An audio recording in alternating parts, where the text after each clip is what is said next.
Wait, let me see that paper again. Muling sabi ni Joven sa kinuhang papel. What? Maang na tanong ni Cyril. See this name? Sabay turo ni Joven sa papel. Victor Chua. Hindi kaya siya si Master Dragon na leader ng Red Dragon Syndicate? Tanong niya kay Cyril. Tama siya. Siya nga si Master Dragon. Sang-ayon naman ni Cyril. Hindi ba't pinapabalik niyang mga tauhan niya upang muling kunin si PJ? Tanong naman ni Cyril. Bakit hindi natin naisip noon na maaaring ang ama nga ni Vincent Chua at ang Master Dragon ay iisa? Ngayon may lead na tayo. Madali na napin silang mahanap na mag-ama. Puno ng pag-asang sabi ni Joven. Bigla namang nagingay ang phone ni Cyril. Nakita niyang si Pamelang tumatawag kaya kagad niya itong sinagot. Hello Pam.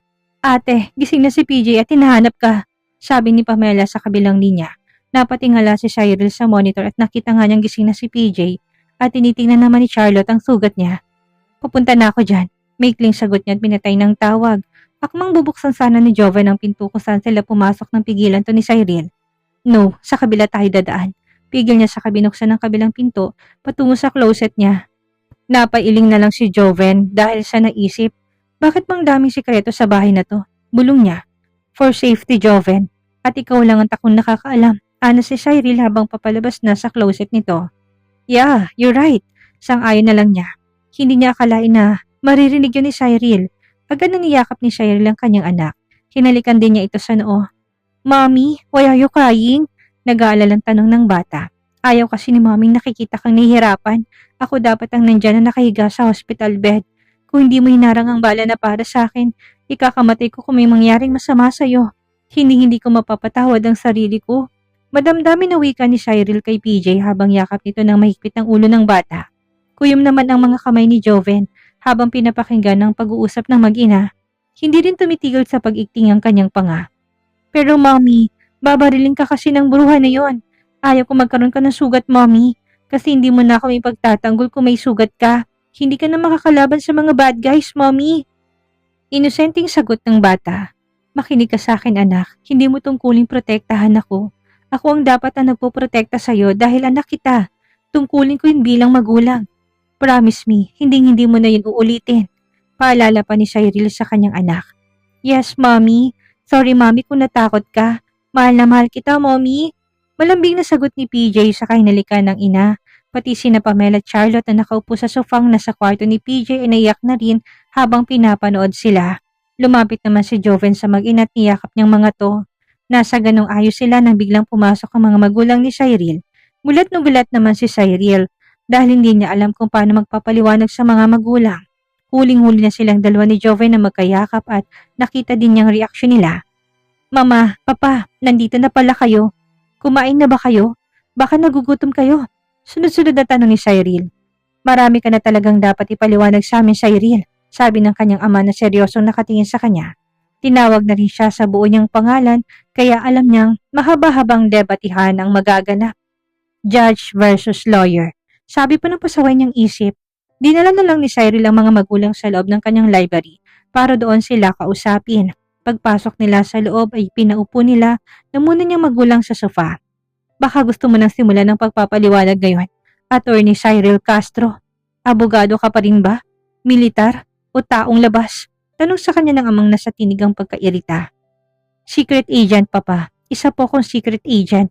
Pag-amin ni Cyril sa ama. Diyos ko, bakit ka pumasok sa ganyang trabaho, anak? Lubang mo pa nga di bang trabaho mong yan? Umalis ka na sa trabahong yan. At sumama na kayo ni PJ sa amin sa France, sabi naman ng mama niya. Mababakas rin sa mukha nitong sobrang takot at pag-aalala. Mama, Papa, matanda na ako at alam ko ng tama't mali. Ito ang pinili kong trabaho dahil gusto kong makatulong sa ating bansa. Kung aalis ako, sino pang magpapatuloy ng nasimulan ko? Sino pang may kakayahan na puksain ng mga salot ng lipunan? Papa, magtiwala ka lang sa kakayahan ko. Hanggat nasa panig ako ng batas ay ligtas tayong lahat laban sa mga masasamang loob. Meron akong sinumpaan sa ating batas at lipunan. Tutuparin ko yun, Papa, Mama. Ang kailangan ko ngayon ay pang-unawa niyo at pagmamahal. Mahabang paliwanag ni Cyril sa mga magulang. Hindi na rin nagsalita pang mga to laban sa kanya. May lungkot man sa mga mata ni Senyor Miguel ay tinanggap na lang nitong kagustuhan ng kanyang anak. Ibang-iba ka na talaga. Hindi na ikaw matatakotin at iyakin kong anak. Malungkot na anas ng ama ni Cyril. Papa, ako pa rin po ito. Iyakin pa rin po ako dahil kayong pamilya kong kahinaan ko. Muling sabi ni Cyril sa kalumapit sa ama't niyakap ito. Wala na akong magagawa. Basta ipagpatuloy mo pa rin ang buhay ng legacy nating mga Salvador. Ipagpatuloy mo pa rin ang pagiging abogado mo tumulong sa mga may hirap. Wika ng ama niya sa kanya namang sinang-ayunan.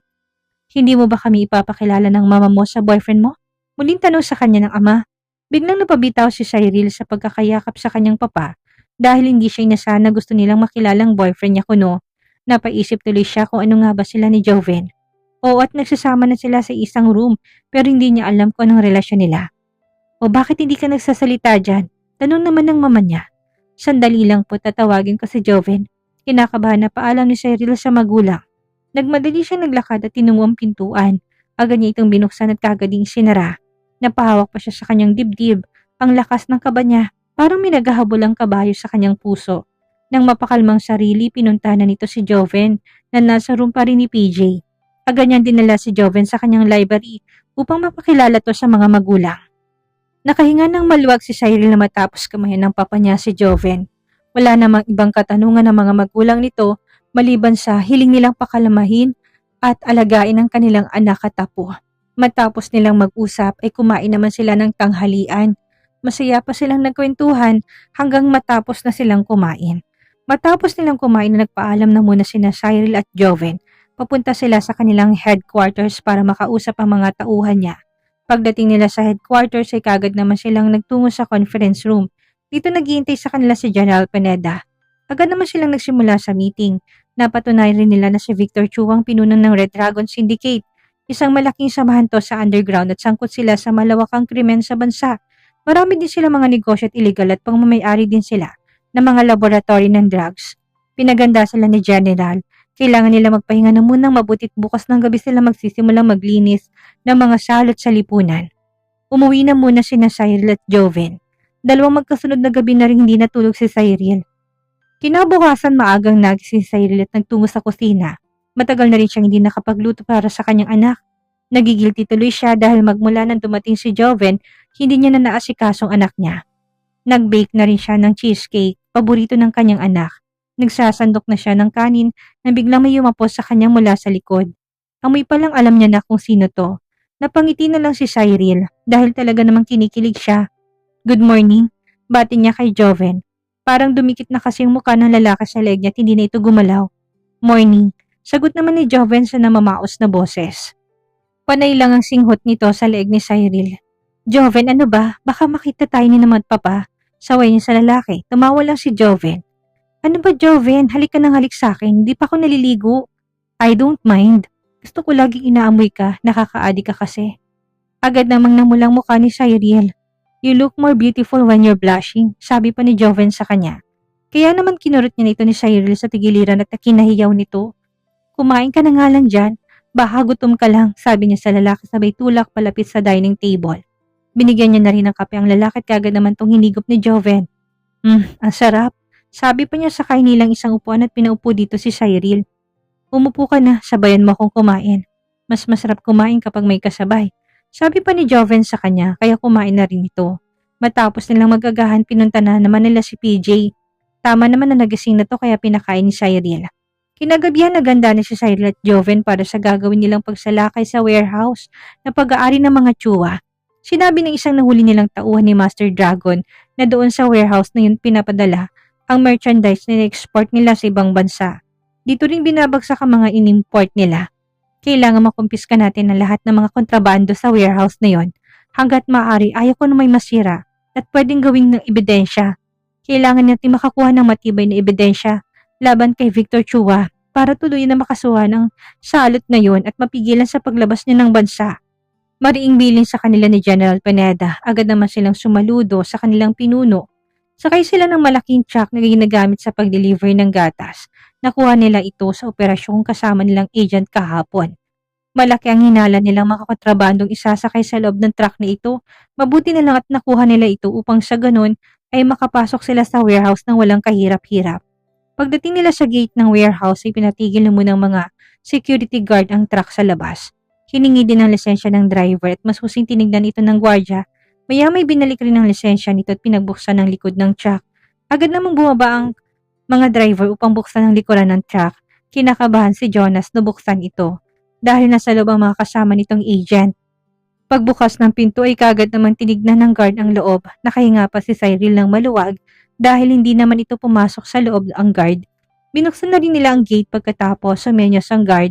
Pinarada na muna ng driver ng truck dahil may nauna na isa pang truck sa loading area. Tahimik lang nagmasid sina Desmond at Jonas sa paligid. Silang nagpapanggap na driver at pahinante ng truck. Buti na lang at magaling manggayang na mukha ang kanilang professional makeup artist. Hindi talaga akalaing peke ang mukha nila dahil pati ang mga malalalim na butas sa mukhang lalaking driver ay kuhang-kuha. Ang pangit ng mukha mo, parang hindi ka nanghihilamos. Biglang naibulalas ni Jonas sa kasama. Tinignan naman siya ng masakit ni Desmond. Ako lang ba? Tingnan mo nga rin yung mukha mo. Sunog na sunog at ang buhok mo parang may kuto sa gaspang. Ganti naman ni Desmond sa kasama. Nagtawanan na lang sila dahil talagang natatawa sila sa naging itsura nila ngayon. Moon! Narinig nilang tawag ni Satellite sa pamamagitan ng kanilang earphones. Yes, Satellite. Pabulong na sagot ni Cyril. Moon, nahako ng mga CCTV. Pwede na kayong lumabas. Pagbibigay alam ni Satellite sa kanila. Good. Neptune and Star, kayo nang mauna. Utos ni Cyril. Agad na binuksan ni Alfie ang takip ng butas sa sahig ng truck. Sinadya nilang butasin ito para dito sila lalabas at sa ilalim naman ng truck sila bababa. Mabilis naman na nakababa si Alfie at sinundan naman kaagad ni Pamela. Gumapang silang dalawa papunta sa gilid ng pader at doon nagtago. Sumunod naman si Mercury at Uranus. Mag-ingat kayo, walang uuwi na may sugat. Paalala pa ni Satellite sa kanila. Mabilis na nakapasok si ng Alfie at Pamela sa warehouse. Sina Diana at Kenneth naman ay umikot pa sa bandang likuran ng warehouse. Mukhang may isa pang daga tayong mahuhuli ngayon. Well, Senator James Alejo, what are you doing here? Narinig nilang sabi ni Satellite. Agad namang naupo ng diretso sina Jonas at Desmond. Dahil palapit na sa kanilang isang lalaki. Binaba naman ni Desmond ang bintana ng truck upang marinig ang sasabihin nito. Sige na, iabante mo na. Kayo nang susunod. Sigaw na lalaki, kaya kagad namang pinaandar ni Desmond ng truck. Agent Moon, Agent X, maganda na kayo. Narinig nilang sabi ni Satellite. Agad namang ikinasa ni Cyril at Joven ang kanilang mga armas at tumayong malapit sa pintuan ng truck. Now, hudyat sa kanila ni Satellite. Agad na tumalon sina Cyril at Joven mula sa truck at kagad na nagtago sa mga kahon na kahilera. Hindi sila pwedeng makita ng mga tauhan ng Red Dragon, kaya mabilis silang pumuslit papasok sa loob. Maya-maya pinaglabasan ng mga lalaking may mga armas, kasunod nilang isang forklift. May dala itong mga selyadong kahon at kagad na nilagay sa loob ng truck. Matapos mailagay ang mga kahon na naka-shield, ay sinunod naman ng mga ordinaryong kahon na sa gilid. Mga gatas ang laman ng mga nakakahon na isa-isang binuhat na mga lalaki papasok sa loob. Punong-puno ang truck at hindi na rin makikita ang mga naunang kahon na nilagay nila. May ingat na naglakad papasok sina Cyril at Joven papunta sa pinakaloob ng bodega. Makikitang napakaraming mga kahon sa paligid. Kapansin-pansin din ng mga lalaking wooden crates na nakaimbak sa isang bahagi ng bodega. Meron din itong mga tatak na fragile at imported from Mexico. Dahan-dahan silang lumapit dito at may ingat na binuksan ng isa. Laking gulat nila na makita nilang laman nito. Puro mga matataas na kalibre ng armas ang laman nito. Ang ibang kahon na mas maliit ay mga bala naman ang laman. Meron din silang nakitang mga kagamitan sa paggawa ng bomba. Positive. Mahinang sabi ni Cyril pero narinig pa rin siya ng buong unit nila sa pamagitan ng kanilang earphones. Sa kabilang bahagi naman ng warehouse kung saan pumunta sina Alfie at Pamela, iba't ibang uri ng gamot naman ang kanilang nakita. Nang buksan ni Pamela ang isang botelya ng vitamins sa iba naman ng laman. Ayon sa assessment, kasama mga pinagbabawal ng gamot na nakasira sa buhay ng mga kabataan. Sa likod naman ng warehouse ay natagpuan nila Kenneth ang Diana ang mga batang nakakulong sa isang kwarto. Agad na silang kumilos matapos makita mga ebidensya na kanilang magagamit. Gamit ang kanilang mga patalim, ay inisa-isa nilang ginapang ang mga gwardya sa paligid. Ang kanilang backup team ay nakahanda na rin. Hinihintay lang nilang hudyat sa kanila. Ilang minuto pa ang lumipas at natapos na rin ang mga loading ng mga tauhan ng warehouse at kailangan ng umalis ang truck. Pagbukas ng gate ay naghahanda na rin ang mga backup team. Agad silang nagtakbuhan papasok sa loob habang tuloy-tuloy ang pagpapaputok. Nagulantang ang mga tauhan ng Red Dragon dahil sa biglaang pagpasok ng may kapangyarihan. Na-raid tayo! Malakas sigaw na isang lalaki. Tawagan mo si Master Dragon! Sigaw naman ng isa pa. Ang mga trabahador at empleyado ng warehouse ay kagad nagsipagtago. Gulat na gulat sila sa biglang pagpasok ng mga alagad ng batas. Hindi nila alam kung anong kasalanan ang nagawa ng may-ari at napakaraming naka-uniform na itim ang pumasok sa loob. Nagiyakan ng mga kababaihan dahil sa takot. Tumagal ng halos kalahating oras ang palitan ng putok. Ang mga Orbit Special Task Force at mga tauhan ng Red Dragon, maraming nakumpiskang mga tauhan ng Orbit ng mga kontabando.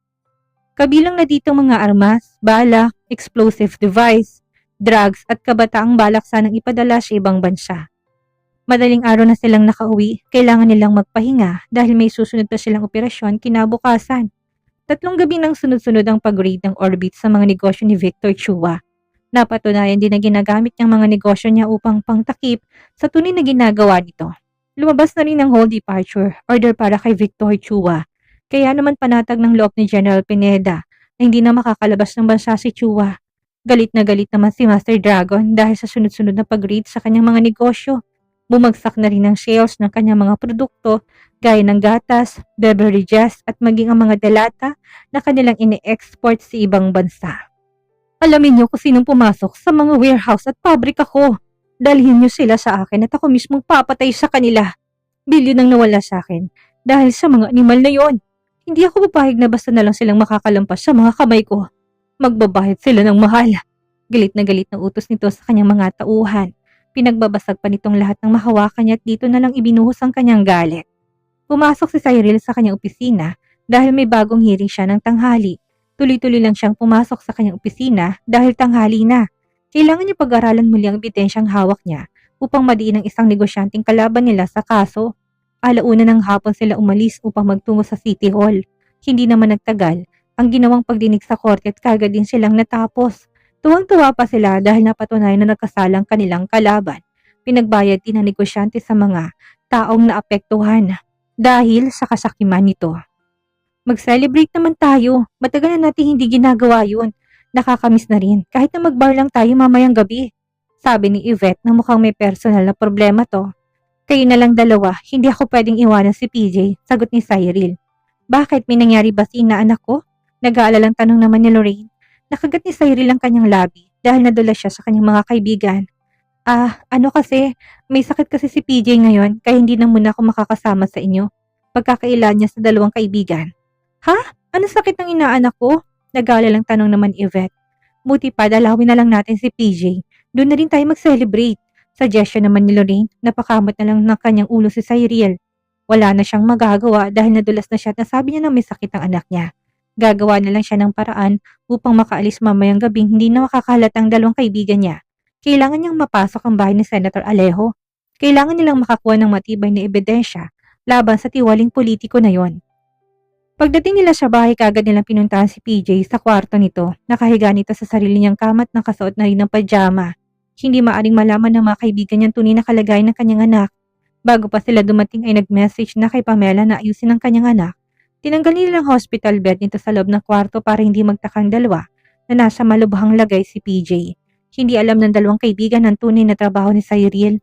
Walang pwedeng makaalam ng tunay nilang trabaho dahil hindi nila pwedeng ilantad sa publiko ang tungkol sa kanilang agency. Tanging ang Tito General lang niya ang nagbibigay ng utos sa kanila upang lutasin ang mahirap na kaso. Mga kasong hindi kayang lutasin ng PNP, AFP at pati ng NBI